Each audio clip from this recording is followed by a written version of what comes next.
Ladies and gentlemen, welcome back to my channel. It is Mr. Cowboys fan. Of course, before we proceed into the video, leave a like and subscribe. It is I, Mr. Cowboys fan, where we talk about cowboy things. Alright, so another day is in the books, and we are approximately, as we speak, a week away from Dallas Cowboy training camp. Let's give it a round of applause, ladies and gentlemen. Round of applause. Okay. So, yes. So, and of course, because this is such a big thing, this is a big deal because training camp starts, in exactly a week. Dak Prescott, which is something that he's been doing, for the past like couple of years or so, as I heard.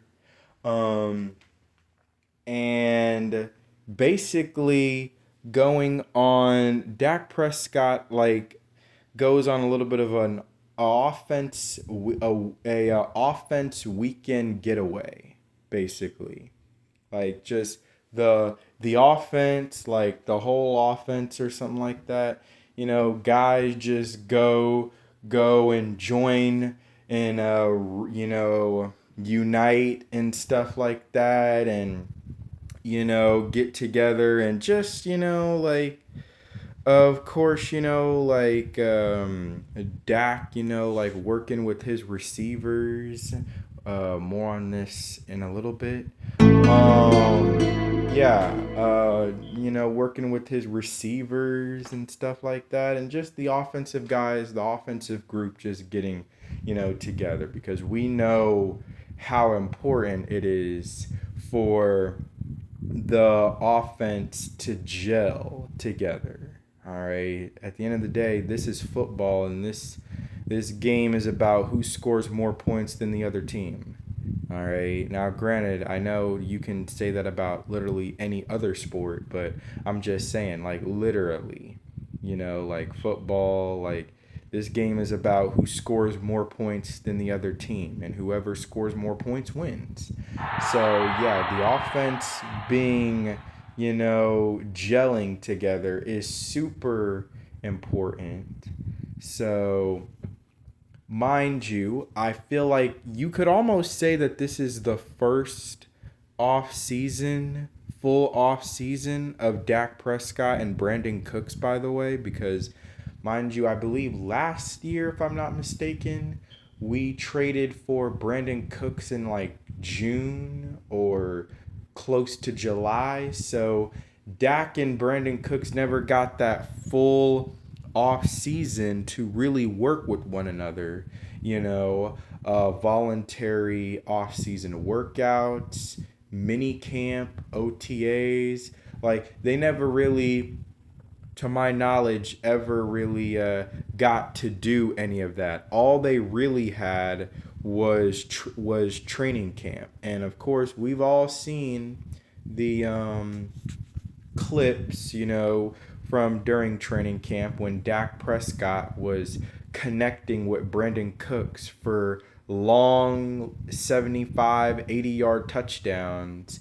That's all cool to see, the hype and stuff, but the fact of the matter is, if it ain't happening in the actual like games when it matters the most, then it's all for naught. And of course, we know that sadly Dak Prescott and Brandon Cooks were not able to connect on one of those long deep balls down the field for touchdowns. And believe me, they had quite a few opportunities. It's just that Dak, they just didn't have that connection. It's like Dak Prescott and Michael Gallup. In Michael Gallup's rookie year, I don't know what it was, but Dak and Michael Gallup just for some reason couldn't quite connect on that deep ball. But then come 2019 and thereon, I don't know what it was, but all of a sudden they were connecting on that deep ball all of a sudden. So, it takes time. It takes a little while for things to eventually start to gel and start to grow.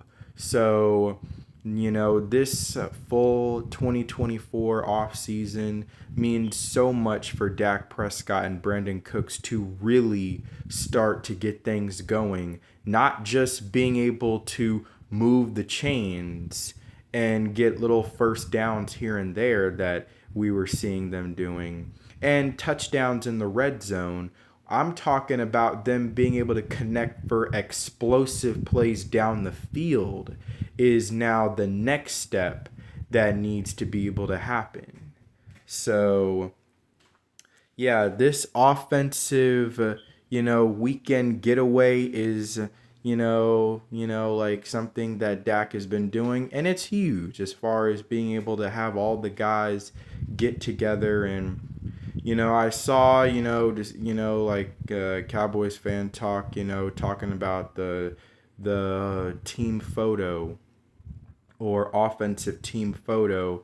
And there were guys like Jake Ferguson in there. Zeke wasn't in there, but I mean, Zeke, Dak knows that Zeke's got his back, So I mean, like that he doesn't really need to be in attendance for that. But either way, there were guys like Jalen Tolbert that was there, as I mentioned, Brandon Cooks that was there, in the photo. But, there was someone missing. And as you can see by the image that I showed, for this, particular, slide, exactly who I'm talking about. There was a certain someone that was not in attendance to the offensive weekend getaway. And that person was, of course, number 88, Ceedee Lamb. And I wouldn't have, given this too much, I wouldn't have given this too much attention if Dak just decided, hey man, CD's got his contract thing, contract situation going on. I respect, his, decisions and what he's trying to do, so I'm not gonna even touch on that. But the fact that Dak Prescott was counting on CeeDee Lamb to be there, where he put in a tweet or something about it, and saying that he expects CeeDee Lamb to be there and he wasn't there, that is a bit concerning, And at the end of the day, again, Dak understands CD's situation as far as he just wants his money, but at the same time, that really does kind of, lower the morale a little bit between Dak and CD when you're talking about Dak, who was really counting on CD to be there. Yeah, he wasn't at he wasn't at voluntary workouts. Yes, he wasn't at OTAs. Yes, he wasn't at minicamp. Yes, it's very, very highly possible that he's not going to be there at training camp. But you're going to at least be at the offensive weekend getaway, right? Right? You're going to be there, right? Come on, CD, don't let me down. Don't let me down, man. I'm expecting you to be there. And then he never showed up, apparently. So that's a bit concerning. And look, I know everybody is so quick to want to just blame the Joneses and only the Joneses. But look, I'm passing blame over to the Joneses and Ceedee Lamb. Because contract or not, money or not, I just recently saw a video on Law Nation's channel, if I'm not mistaken. If it was yesterday. Well, technically the other day. I'm making this video, at freaking midnight. But yeah, I saw a video from Michael Irvin as far as the play. It was at his restaurant or place, bar, like the Playmakers, and he he was just like congratulating everybody who was there, congratulating everybody, and thanking them, and at one point he kind of threw a little bit of shade at Ceedee Lamb a little bit there in his little speech when he was talking about, I'm like not really feeling this whole thing with some young guys, who are more worried about contracts and getting their money rather than winning a Super Bowl. I care about, the Dallas Cowboys putting another banner or two up there, in the facility rather than worrying about contracts or money or something like that. You watch the video on Law Nation, the clip, then basically you'll understand the whole situation. But yeah, at one point in that whole speech, he kind of threw a little bit of shade at Ceedee Lamb for that. And look, I don't blame him. The fact of the matter is, and look, y'all know that, I love me some Ceedee Lamb, all right? I do, but I'm sorry, I can't continue to be on Ceedee Lamb's wagon all the time in this situation. I have to, I have to just keep it real and just say, Ceedee, man, I gotta, give a little bit of blame at you for this whole situation that's going on too, bro. Like, if you could just swallow some pride, and just be like Dak, at least in Dak's situation right now, like, like Dak is not that worried about his contract situation right now as far as getting his contract and getting his extension. Be more like him. Dak is going to all the camps. He's hosting all these different events and stuff like that, for football related. Like, he is not, worried about trying to, I'm not going to play until I get my money.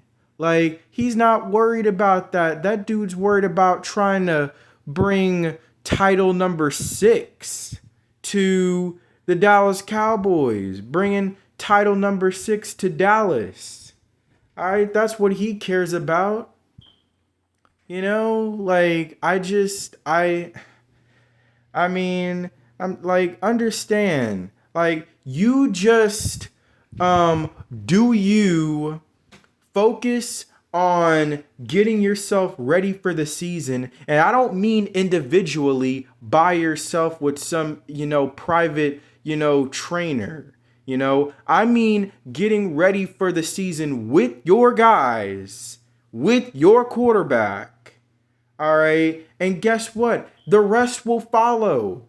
All right. I promise you, the rest will take care of itself. I promise you, Jerry and Stephen Jones are not going to let you walk out that door. All right. They are not going to let you walk out that door. For show. All right. They are not going to let you walk out that door. They're keeping you. They understand that you are very important, and a key player to this franchise and who can help us win a title, win a championship. So I promise you, they're not going to do anything to do you dirty as far as like, we're not going to give him a contract at all. Like, no. All right? They're not going to do you dirty like that. I promise you they're not. So just be more like Dak. Just go get in, do you focus on football and get ready for the season with your teammates. And I promise you that the rest of it will take care of itself. All right? I promise you it will. And I don't know if, and Ceedee, I don't know if you know this, but understand how the market works. The longer that you wait for your contract and wait for your money to get pitched in, the more money you get. If you be so quick to want to get your money now, you're not going to get as much as the next guy or the next guy. So technically, the more that the rest of these receivers on the market continue to get paid, the more that the price is going to continue to go up for you. You're going to get money the more that you wait for your contract. And that's even better than trying to hold out because you want to get your money now. Like, y'all understand what I'm talking about, okay? Like, I mean, it's not rocket science. So, like, I'm just saying, man. Like, it's ridiculous what is transpiring right now. I wish that Ceedee was a little bit more about the team instead of about himself. Like that's all it is, man. I'm very disappointed in the situation that's going on right now because I don't think that he's, like in for it the way the rest of, us are trying to be, like we're in for it for the chip. We're in for it for the Super Bowl ring. And it just doesn't seem like he's all that interested, because he's more worried about getting his money back than getting a Super Bowl ring. That's all it is, man. That's all it is. I don't want to discuss any more about this. We're just going to move on. Okay. So the next thing that I wanted to talk about for tonight, I wanted to talk about the three most highly, potential running backs that the Dallas Cowboys can still get to improve their running back room. And, so Dalvin Cook is the first one.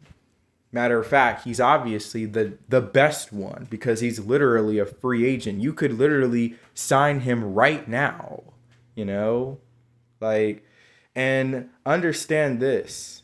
The dude has been collecting dust and has just been sitting around, waiting around for a job, right now, for a team to call him. So you can get him at freaking $2 million, like the veteran minimum or something like that.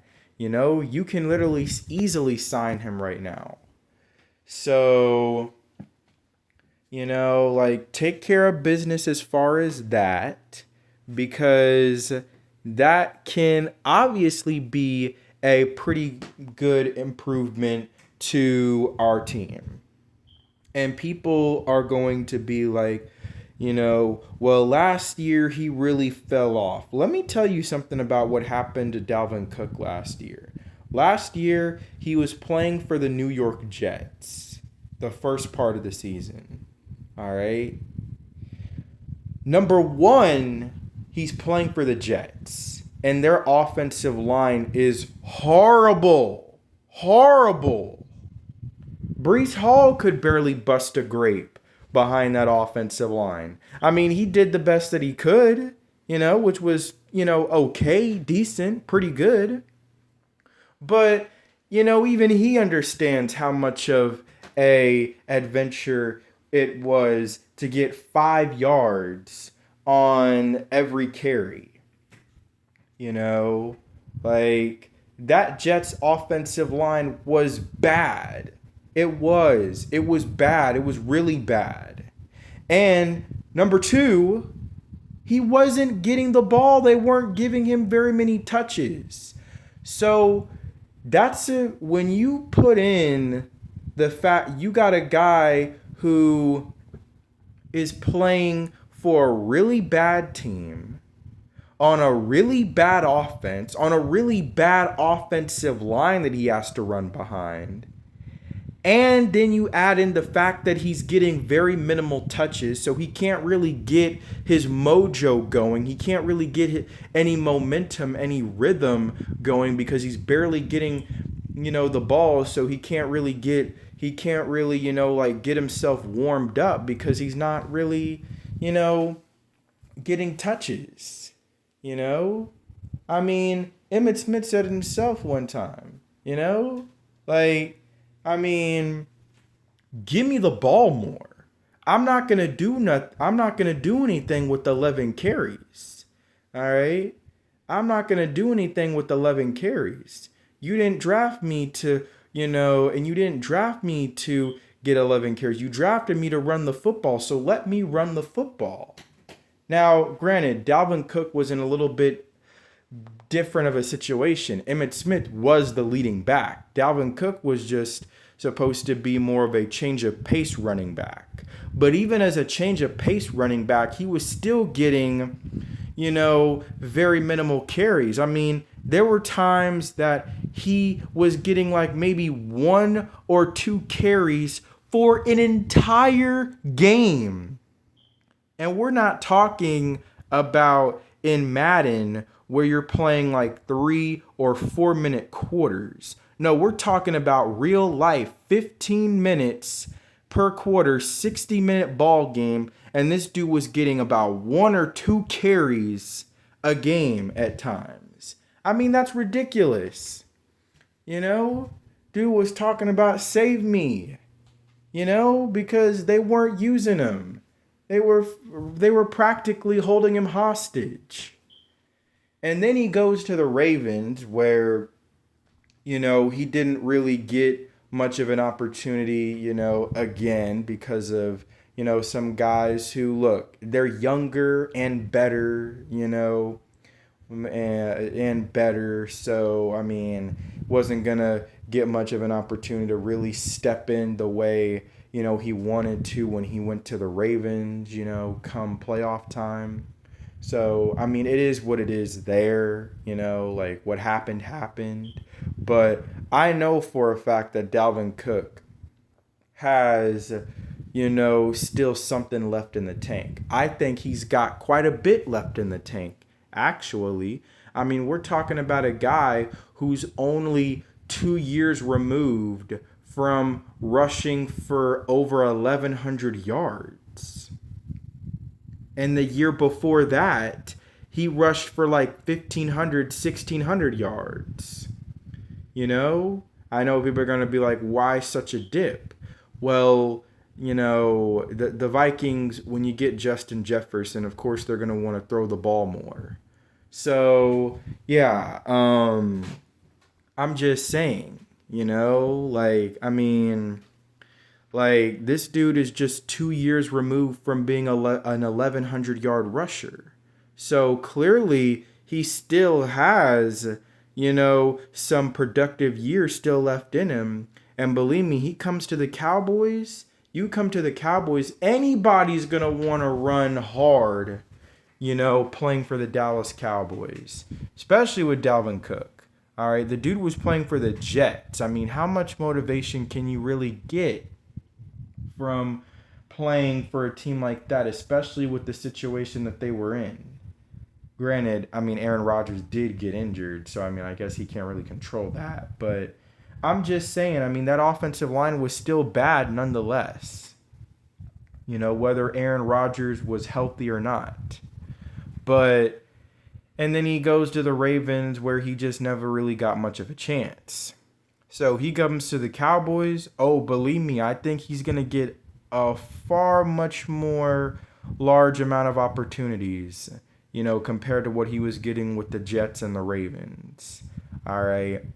I can see him being able to get like 800, 900 yards. I really do. I really, believe he can. It can be Dalvin Cook and Rico Dowdle splitting carries between the two. And then Zeke can just be the situational running back who you put in small sample sizes.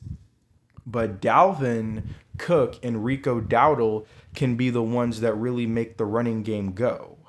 So that's a guy who you can potentially get. And then let me get to the second guy, Miles Sanders. Now, look, Miles Sanders can still, possibly get cut. I mean, I didn't really expect the Panthers to get a running back. They already had Miles Sanders, who they just, had just paid, of course, last year to sign him. So I wasn't expecting them to get a running back in the draft. And so when they got Jonathan Brooks, I was very much surprised. I'm thinking, are they thinking about wanting to turn the page on Miles Sanders? So it's still very much possible that Miles Sanders could get cut. He could get released, and the Panthers could be potentially wanting to move forward with Jonathan Brooks. But yeah, even if they don't cut him, you can give the Panthers a little small trade compensation to get Miles Sanders. I would say a 4th or a 5th rounder, maybe a 3rd rounder, if they want to, really bump up the trade price there. But yeah, you could still potentially trade for Miles Sanders. A guy who I don't know if they truly feel like he has much to give for them in Carolina. And then he can come in with the Cowboys, which we obviously have a far better offensive line, than he had in Carolina. And I know I sound like a broken record here, but I mean, I'm just saying, again, having a bad offensive line can definitely make you look bad no matter how good you are. If your offensive line is bad and can't open up the holes, can't open up the creases, then they're gonna nine times out of 10 always, make you look bad, So I promise you a change of scenery. Mind you, this is a dude who, just like Dalvin Cook in 2022, 2 years ago, in 2022, Miles Sanders rushed for over 1,200 yards. So trust me, the dude can, bring a little bit of oomph, still to a running back room. All right. And not to mention, he's also younger than Dalvin Cook. That's another thing. He's also even, younger than Dalvin Cook. So that's another, thing to think about as far as wanting to bring him in. And yeah, he just, struggled behind a bad Carolina Panthers offensive line coming to Dallas. Can we all agree that we have a far better offensive line than the Panthers? Far better offensive line than the Jets? I mean, come on, man.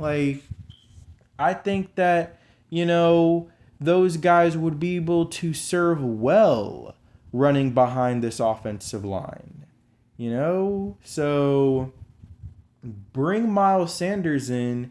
Again, he can be the guy who splits carries with Rico Dowdle. Matter of fact, he would probably be the number one starting running back if you were to bring him into the Cowboys. Sorry, Rico, but I do believe Miles Sanders is a little bit better than you.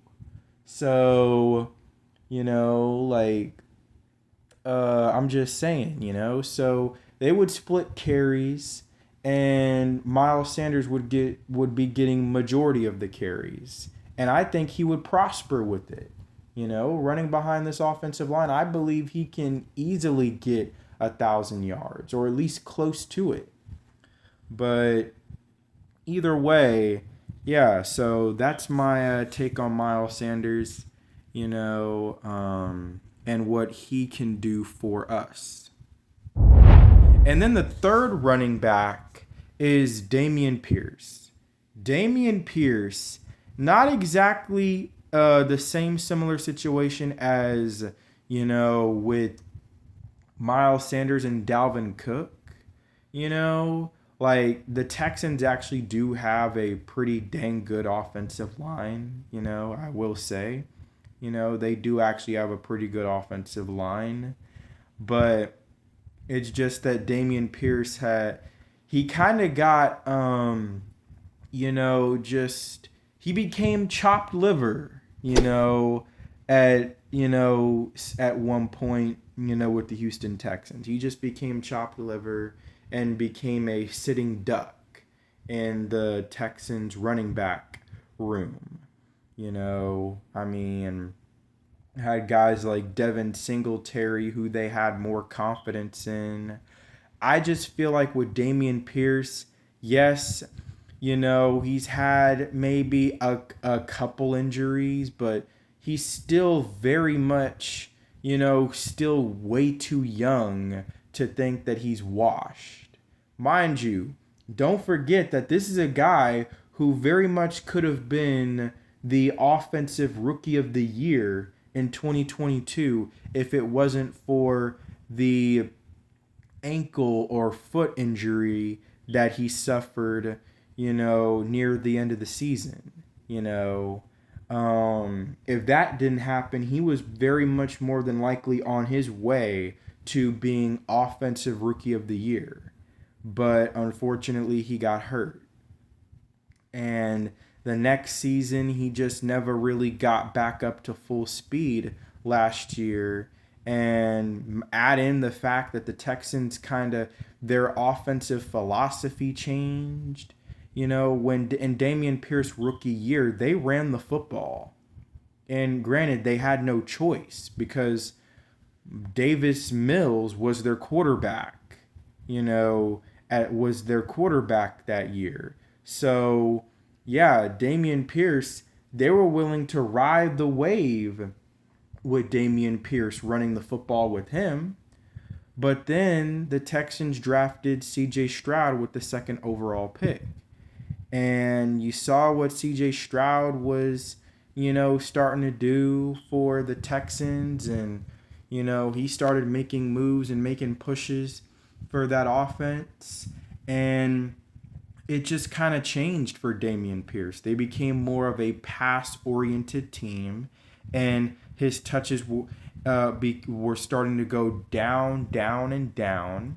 And like I said, it seemed like they had more confidence in Devin Singletary than in Dameon Pierce, But I believe that the Texans believe that Dameon Pierce is expendable and that they would be willing to part with him, and be willing to do another Cowboys trade just like what they did last year with Brandon Cooks. So, I just feel like Dameon Pierce, I know it's only been 2 years, but I just feel like it's very possible that he needs a, change of scenery. He needs to go to another team that will be willing to have the confidence and give him the opportunity. And trust me, the Cowboys will. Because outside of maybe Rico Dowdle, we're kind of in hell as far as the running back situation. So trust me, we'll give him an opportunity and have the confidence in him. And I think a change of scenery is exactly what Dameon Pierce needs to really get his career back on track to what he was doing his rookie year. So, that's pretty much, what I wanted to explain as far as that. To close, yeah, Dak Prescott was hosting again, a offense, weekend getaway this past weekend, and everybody was having a great time, but CeeDee Lamb was not there, and Dak Prescott was really expecting him to be there, apparently, and he never came. So that is a little concerning. And being the fact that we're getting so close to training camp and we still haven't heard voices as far as CeeDee Lamb's contract is definitely starting to make this go a little bit up in the air. But again, I blame the Joneses for not getting this done yet, and I blame CD for again being a little selfish. Caring more about himself than caring about the team as far as trying to win a ring. You know, and then I went over Dalvin Cook, Miles Sanders, and Dameon Pierce as far as potential running backs that we can bring along to the squad that can very much improve and upgrade our running back situation. So, post comments down below. Let me know y'all's thoughts and opinions on this. Do y'all side with me as far as, blaming Ceedee and the Joneses? Do y'all side with me with some of the takes and things that I said about the three running backs as far as what I believe that they can bring to the table as far as production? So, to all my audience and to all of Cowboys Nation, this is Mr. Cowboys fan, and we are out.